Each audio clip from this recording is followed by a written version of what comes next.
Social media কর্তৃপক্ষের বিরুদ্ধে তোপ দেগে রোষে সেনা জওয়ান, অফিসারদের বিরুদ্ধে অভিযোগ তুলে নিতে চাপ, প্রতিবাদে অনশনে বসলেন Lance Naik Pratap Singh.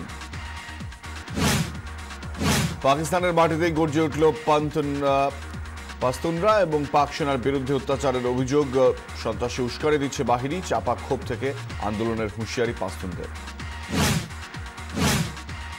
Reserve bank of ইন্ডিয়ার স্বাধিকারের কেন্দ্রে হস্তক্ষেপের বিষয়ে সরব অর্থমন্ত্রক। কোন বিষয় আলোচনা মানে আরবিআই এর স্বায়ত্তশাসন লঙ্ঘন নয়, মিডিয়া রিপোর্ট উড়িয়ে জানালো অর্থমন্ত্রক। ক্ষমা চাওয়ার দিন কয়েকের মধ্যেই ফের বিতর্কে অ্যামাজন। এবার চপ্পলে মহাত্মা গান্ধীর ছবি দিয়ে এর আগে ভারতের জাতীয় পতাকা আঁকা ডোরম্যাট বাজারে আনে সংস্থা। সুষমা স্বরাজ অবিলম্বে ক্ষমা চাইতে বলেন, তারপর ফের বিতর্কে আড়াল অ্যামাজন। ট্রেন পেছনে রেখে সেলফি তুলতে গিয়ে এক যুবকের মৃত্যু। চন্দ্রকোনা রোড স্টেশনের কাছে এসে পড়ে আদ্রা প্যাসেঞ্জার, লাফ দিয়ে রক্ষা দুই বন্ধুর এবং ট্রেনের ধাক্কায় মৃত্যু একজনের।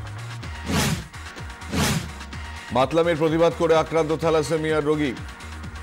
ক্যানিং থানা থেকে ঢিলছোড়া দূরত্বে রমরমিয়ে চোলাই ঠেক, প্রতিবাদ করায় থ্যালাসেমিয়া আক্রান্ত একাদশ শ্রেণীর ছাত্রকে মারধর।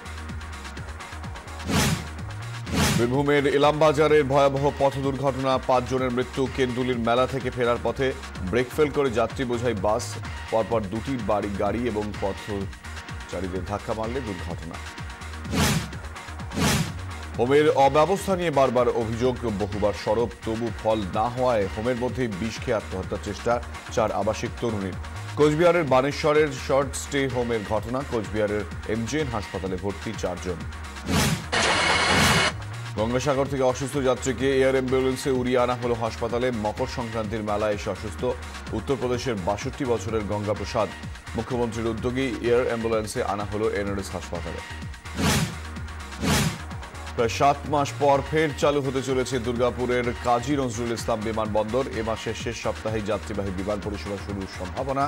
প্রতিদিন সকাল এবং বিকেলে দিল্লি কলকাতা, দুর্গাপুর দিল্লি রুটের জম্মু এয়ার 50 আসনের বিমান ওঠানামা করবে।